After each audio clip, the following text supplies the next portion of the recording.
ఈరోజు జరిగిన మూడవ టెస్ట్ మ్యాచ్లో అశ్విన్ 500వ వికెట్ తీసుకున్నాడు. ఇప్పటివరకు టెస్టుల్లో 500 వికెట్లు తీసిన దిగ్గజ బౌలర్లు తక్కువ మ్యాచ్లో.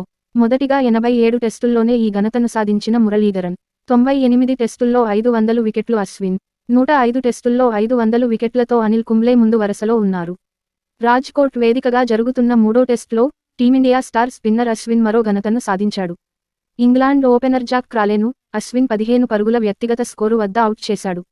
ఈ క్రమంలో టెస్టుల్లో 500 వికెట్లను అశ్విన్ తీశాడు. 98 టెస్టుల్లో అశ్విన్ ఈ ఘనతను సాధించాడు. ఈ ఘనతను సాధించిన రెండో భారత బౌలర్గా చరిత్ర సృష్టించాడు. అనిల్ కుంబ్లే 105 టెస్టుల్లో 500 వికెట్లను సాధించాడు. అయితే 87 మ్యాచుల్లోనే 500 వికెట్లను సాధించిన ఘనతను శ్రీలంక క్రికెటర్ ముత్తయ్య మురళీధరన్ సాధించాడు. ఆస్ట్రేలియాకు చెందిన షేన్ వార్న్ 108 మ్యాచుల్లో, మెక్గ్రాత్ 110 మ్యాచుల్లో ఈ ఘనతను సాధించారు. Thank you for watching. మా ఛానల్ని సబ్స్క్రైబ్ చేసుకోండి.